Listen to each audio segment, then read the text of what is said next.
país irmãos. Estamos à disposição, estou muito feliz de passar por aqui.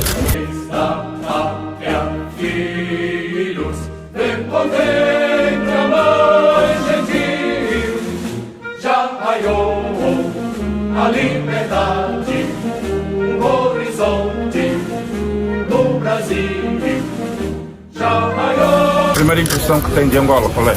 Excelente, te vendo aqui feliz, aí, sorridente. Então... Obrigado.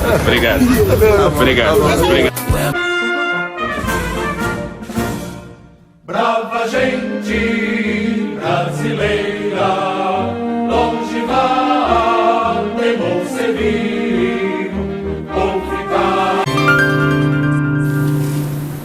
São 9h45, estamos ao vivo também pelas redes sociais. O presidente Jair Bolsonaro embarcou agora de manhã rumo à Índia, onde faz a primeira visita oficial ao país asiático. Vamos até o Palácio da Alvorada conversar com a repórter Luciana Colares de Holanda. Ela traz as informações pra gente. Lu, bom dia. Oi, Renata, bom dia para você que acompanha a TV Brasil. O presidente Jair Bolsonaro saiu às 8 horas aqui do Palácio da Alvorada e, ao parar para falar com os apoiadores, como já é de costume, ele também falou com a imprensa. O presidente destacou o interesse em um acordo de cooperação com a Índia na área de biocombustíveis. Vamos ouvir. Grande interesse nosso que eles usem mais etanol no combustível deles. Que daí, entre a lei da oferta e da procura, eles produzem menos açúcar, tá ok? E ajuda a equilibrar o mercado.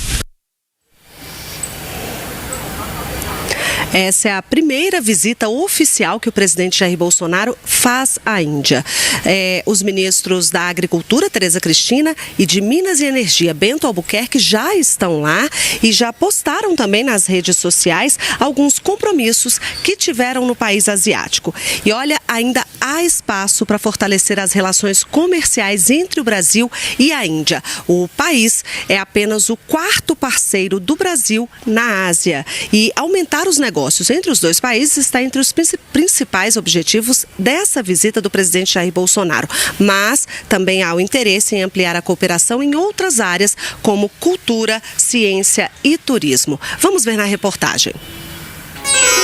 São mais de 60 anos de relações diplomáticas entre Brasil e Índia, mas um mercado ainda a ser explorado. Para o Itamaraty, as relações entre os dois países são boas, mas o que o Brasil exporta ainda é limitado. O desafio é diversificar os produtos, principalmente na área de bioenergia. A Índia agora está iniciando um processo de mistura de etanol nos combustíveis. Com esse processo vai ter que aumentar a produção, então existe uma área de cooperação muito grande, também de novas tecnologias, como o etanol de segunda geração, que o Brasil já produz comercialmente. Outro destaque são os acordos de cooperação econômica que podem ser importantes na criação de laços mais robustos com os indianos. A Índia tem um mercado muito grande, com mais de 1 bilhão de pessoas. É um país que vem crescendo tecnologicamente de forma absurda nos últimos 15, 20 anos. E para o Brasil é uma grande oportunidade de alavancar e criar um marco nas relações comerciais. Brasil e Índia também são parceiros em outros organismos internacionais, como o BRICS, grupo formado por Brasil, Rússia, Índia, China e África do Sul, e o G20, que reúne as principais potências econômicas mundiais. A Índia também foi um dos maiores investidores no PPI, Programa de Parcerias de Investimentos, com aplicação de aproximadamente 7 bilhões de dólares em projetos de infraestrutura. A viagem do presidente Bolsonaro será entre os dias 25 e 27 de janeiro. Ele é convidado de honra nas comemorações do Dia da República. O presidente também deve se encontrar com o primeiro-ministro e o presidente da Índia, além de empresários.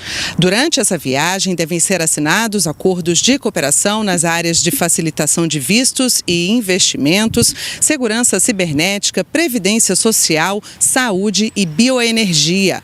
Todos já em fase final de negociação. E o nosso assunto agora é o coronavírus. A doença já matou 17 pessoas na China, chegou aos Estados Unidos e aqui no Brasil as autoridades estão em alerta. E o Ministério da Saúde convocou para daqui a pouco uma entrevista coletiva sobre o assunto. Vamos então até lá? A repórter Daniele Popov conta os detalhes para a gente. Dani, bom dia. Oi, Renata, bom dia. Olha, estão em alerta sim, mas o Ministério da Saúde informou que não há casos suspeitos detectados aqui no Brasil da pneumonia indeterminada relacionada ao evento na China. O caso de um paciente internado em Minas Gerais, ele não se enquadra na definição de coronavírus feita pela Organização Mundial da Saúde, a OMS. Nesse caso em questão, esse paciente ele esteve em Xangai, na China, mas a transmissão do vírus ela só ocorre em outra cidade. Então, logo mais às 11 horas, aqui no Ministério da Saúde, será concedida essa entrevista coletiva para explicar tecnicamente o coronavírus da China. O ministro interino da Saúde, ele vai comentar as ações que estão sendo implementadas e também as recomendações para toda a rede de saúde, a rede pública de saúde. O Ministério da Saúde, esse monitoramento está sendo feito aqui no Brasil pelo Centro de Operações de Emergência do Coronavírus, que foi instalado então pelo Ministério da Saúde. Então, logo mais a gente traz outras informações atualizadas com essa entrevista coletiva. Renata. Tá certo, Dani, obrigada pelas suas informações, bom trabalho para você. E olha, a Agência Nacional de Vigilância Sanitária determinou a suspensão da comercialização, distribuição e uso de lotes do medicamento à base de cloridrato de ranitidina. Vamos ver na reportagem de Pablo Mundim. Esta estudante paulista faz tratamento para conter a urticária crônica espontânea, doença autoimune que provoca manchas na pele e coceiras. Um dos remédios que ela usa é feito com cloridrato de ranitidina. O que ela não sabia é que esses medicamentos estão sendo retirados do mercado por contaminação com uma substância que pode ser cancerígena. A gente toma um remédio esperando que vai fazer bem e que não vai te trazer problemas maiores, né? Meu remédio acabou ontem e eu tenho receio de comprar outra caixa, apesar de saber que são alguns lotes. Eu provavelmente vou marcar médica para ver se eu continuo com ele mesmo. Segundo a Anvisa, Agência Nacional de Vigilância Sanitária, remédios à base de cloridrato de ranitidina, indicados normalmente para tratamento de úlceras gástricas, podem estar contaminados com NDMA, uma molécula que a longo prazo podem aumentar o risco de câncer. A agência alertou em um comunicado que esta impureza pode ser formada em laboratório durante a sintetização de alguns produtos e determinou maior rigor no controle das nitrosaminas, além de recolhimento voluntário de medicamentos com a substância como medida preventiva. 24 laboratórios possuem medicamentos registrados à base de cloridrato de ranitidina no Brasil. Pelo menos 6 já anunciaram o recall do remédio e começaram a tirar o produto do mercado. A Anvisa recebeu mais de 200 lotes de medicamentos com princípio ativo. O Procon de São Paulo determinou às empresas farmacêuticas que deem orientações aos consumidores sobre os riscos e direitos de quem comprou os remédios que podem estar contaminados. Tem a responsabilidade de informar claramente, através de publicidades, quais os mecanismos que estão sendo adotados para comunicar o consumidor de forma clara e efetiva sobre os riscos que eles estão correndo no caso de ingestão desse medicamento. E a Anvisa aprovou a proposta que simplifica a importação de produtos à base de canabidiol para uso pessoal. Agora, para comprar o produto, será necessário apenas a prescrição médica. Antes, havia a exigência de outros documentos. O objetivo da ação é simplificar o processo e reduzir o tempo de análise dos pedidos, que vem crescendo em função do aumento da demanda pelo produto. Atualmente, a análise de cada pedido dura, em média, 75 dias. Os pedidos e os prazos de análise seguem aumentando. Como relatado, as ações já implementadas não foram suficientes para agilizar as autorizações para importações de produtos derivados de cannabis por pessoas físicas e, como conseguinte, os prazos beiram atualmente 75 dias.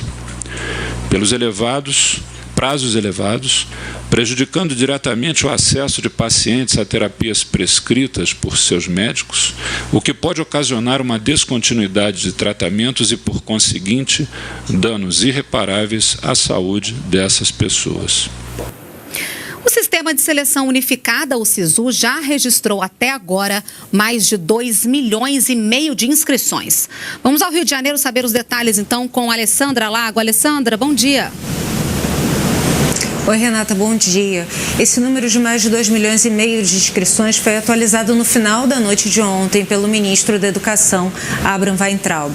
Esse ano, o MEC adotou o sistema de seleção unificado em nuvem, fora dos servidores da pasta, o que possibilita o acesso de um maior número de pessoas ao mesmo tempo. A lentidão observada nas primeiras horas se deveu à migração do sistema para a nuvem, mas a situação já está normalizada, segundo o ministro. A seleção também foi aberta para dispositivos móveis, como celular e tablet. 70% das inscrições têm sido feitas através desses dispositivos, numa média de 7 mil por minuto, que é um recorde. Essas mudanças vão gerar uma economia de 15 milhões de reais este ano e de 22 milhões em 5 anos. O SISU é a principal forma de entrar para o ensino superior público com a nota do Exame Nacional do Ensino Médio, o Enem, divulgada na semana passada. E as inscrições ficam abertas até o próximo domingo. Voltamos contigo, Renata. Obrigada, Alessandra, pelas suas informações. O maior do continente, o Porto de Santos, registrou recorde de movimentação no ano passado. Vamos até São Paulo. Raquel Setz tem os detalhes. Bom dia, Raquel. Bom dia, Renata. Bom dia a todos. O movimento geral de mercadorias no Porto de Santos alcançou mais de 134 milhões de toneladas no ano passado. A carga containerizada também bateu recorde. Foram mais de 4 milhões de TEU, que é a unidade de medida de um container de 20 pés. Esses dois resultados superaram o recorde anterior de 2018. Além disso, 2 vezes no ano passado, a carga mensal bateu recorde. Foram 12,74 milhões de toneladas em julho e 12,78 milhões em outubro. Segundo a empresa que administra o porto, isso foi possível por causa da implementação de algumas medidas para aumentar a produtividade. Uma delas foi a redução das filas de navios para atracar no porto. Em março, a média era de 80 navios na espera. Em outubro, já tinha caído para 55 e em dezembro atingiu o patamar mais baixo, 45 navios. Renata. Obrigada, Raquel, pelas suas informações ao vivo, direto de São Paulo. Um levantamento feito pela Anatel mostra que a cada 1.000 celulares pré-pagos, 3 registram irregularidades no cadastro. Para evitar fraudes e dar mais segurança aos consumidores, foi criado um site para o consumidor pesquisar se existem celulares pré-pagos cadastrados com o CPF. Há 3 anos, essa professora usava um telefone pré-pago, mas teve tantas ligações indesejadas que acabou com o plano e mudou de número. De pessoas ligando, para mim, até presídios mesmo. Caso o usuário constate irregularidades envolvendo o seu nome, ele pode pedir o cancelamento imediato da linha. A Anatel criou um endereço eletrônico no qual o consumidor pode verificar de forma rápida a existência de celulares pré-pagos cadastrados em seu CPF. O telefone celular pré-pago habilitado corretamente traz benefício para o consumidor, para a operadora e até para os órgãos de segurança quando eles precisam investigar eventualmente algumas fraudes. O pedido de cancelamento do consumidor deve ter uma resposta em até 24 horas, caso a solicitação seja feita por um atendente, e em até 48 horas, se for solicitado automaticamente pelo call center ou pelo portal da prestadora sem intervenção humana. E uma última informação, o IBGE divulgou agora há pouco o Índice Nacional de Preços ao Consumidor Amplo, o IPCA 15 de janeiro. O resultado mostra uma variação de 0,71%, 71 ponto percentual abaixo da taxa registrada em dezembro. O IPCA 15 é uma prévia da inflação oficial do país. Nós ficamos por aqui, você pode nos acompanhar também pelas redes sociais. Obrigada pela sua audiência, ótima quinta-feira e até amanhã. Tchau, tchau.